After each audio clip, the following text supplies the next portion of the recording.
So let's go and discuss a little more about the camera. And so this is the handpiece of the device, which is used for photographing the retina. And it's a compact, portable, easy to use, pediatric wide field imaging system. So the baby's eye has to be dilated before we use. Since we are looking at 120 degree, at least a minimum of 4 mm dilation is required at the time of photography. So it's got high resolution photography, digital photo documentation. It's very compact and ergonomically designed. And we also have very intuitive controls and workflow, which I'll be showing you by the end of the presentation. So if you look at the handpiece, it is only 340 grams, which is the lightest with respect to any other cameras in the market. And what is very interesting is also it's quite small. It's very, very compact, very portable. You can move it around very easily. It is actually packaged also to be moved around. It's very mobile friendly. You know, we actually can train optometrists, ophthalmic nurses, NICU nurses, different kind of technical professionals that work between the ophthalmology department and the NICU to operate the device very easily, which kind of helps doing mass screening or remote screening very effective. So the ability to do that easy is a very, very important aspect of the design, and that's something that we have taken a lot of care of. Just to give you an idea of the design, entire camera is basically in the handpiece. So the cable, the docking station, etc., are part of the system, but the whole camera unit is basically the handpiece. And we have designed it in such a way that there are no moving components. We use liquid lens-based focus assembly. We use a camera module. The illumination is also inside the handpiece, which makes it very, very different from conventional cameras. Our ability to miniaturize this into the probe is one of the fundamental design changes that we brought into designing a wide field imaging system, which is different from what's available conventionally right now. Now the miniaturization also means that it has to be extremely mobile. So we have the entire system packed in a wheeled suitcase that can move around very easily, and it is always packed in a system in a suitcase like this. So at any given point, you can pack it up and go to the next center for screening or move it around within the same hospital for different purposes. But the idea was to keep it extremely mobile and transportable so that you know, remote screening can be made possible in different places. It all depends on where you are. So you know, there are clients of us who live in mountain regions that use the camera in backpacks. They use a north face backpack and ride around in motorcycles and go to NICUs and doing screening and stuff like that. So it's made very, very, very, very compact. Just to give you a perspective of how the difference in the size is, what you see on the right side of the screen is a conventional wide field imaging system which uses halogen light source and also has an optic fiber based waveguide system, makes it extremely expensive and not just to purchase but also to maintain due to all the different components it has. We have miniaturized the entire big box into the small handpiece, and that's what makes the camera very, very different.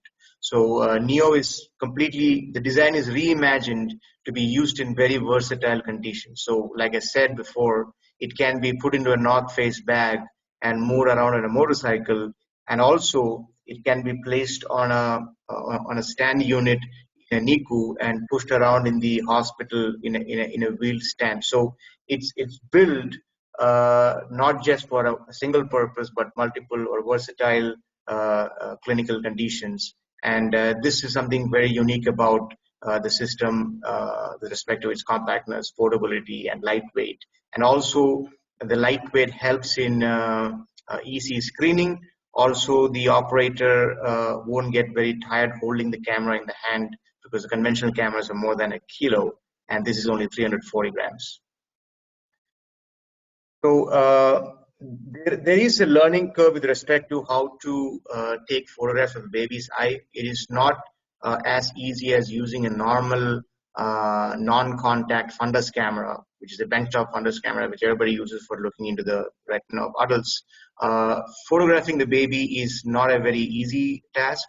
you have to go through a certain training program and a learning curve to figure out how to handle the baby and learn the maneuvering of the probe. So if you haven't used this before, I would say there is definitely a 7 to 10 days learning curve with respect to figuring out how to use the camera.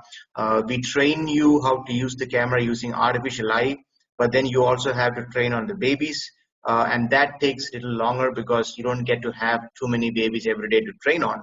So you may end up having 2 or 3 babies a day. Hence, the number of days in which you have to spend will go a little high. It's not that if you had 20 babies a day, you'll learn fast, but unfortunately, you can't have that, and you shouldn't be doing that in the first place. So there is a learning curve, so I just wanted to be upfront about it. This is the overview about the camera device.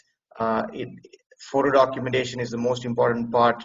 The fact that you can have evidence-based diagnosis, you can do telemedicine, remote analysis, everything is great.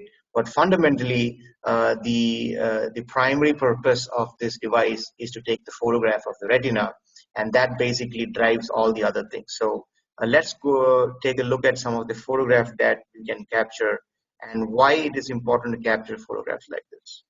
So this is 2 photographs from 2 different babies, and the one on the left has got a stage 1 demarcation, which you can see towards the end of the periphery, and the photograph on the right side has got a double ridge detachment coming off. That also is somewhere in the zone 2 region. So this is exactly why the device is designed for, to take wide field photographs of the retina to detect conditions like the different stages of ROP. So in this particular photograph, you see a stage 1 and a stage 2 between zone 2s of the retina. There are some of the laser scars post-laser. This is a very interesting photograph because it goes to extreme periphery in zone 3, and you can see the demarcation on both eyes towards the end. And the fact that we are able to do such extreme periphery is very, very important because you don't want to lose any kind of diagnosis, and doing a photograph like this is something which is very important. And sometimes these kind of images could be missed if you're using a conventional ophthalmoscope. But if you're able to photograph it and keep it as evidence, it is always going to be helpful, and you can always go back and have a look at it and make sure that the diagnosis was always correct and that it was done rightly. Most trickiest diagnosis when it comes to ROP is the identification of plus disease, which are the tortuosity of the blood vessels. Photo documenting that and analyzing it for plus disease becomes very, very important. I think this is one of the most important applications of using a wide field imaging in ROP, is to record the plus disease conditions and confirm it, because when you do subjective testing, it's something which may not be very effective, but if you're able to consult with your colleagues and get a second opinion, that becomes very helpful in diagnosing plus disease. So you can also do plus disease diagnosis using this. These are photographs captured in children who have retinoblastoma. So this is also very, very common in young children in different parts of the world. So there are a lot of cancer hospitals that use our camera for imaging the eye, especially when they have retinoblastoma cases. There's another photograph of a similar retinoblastoma incident.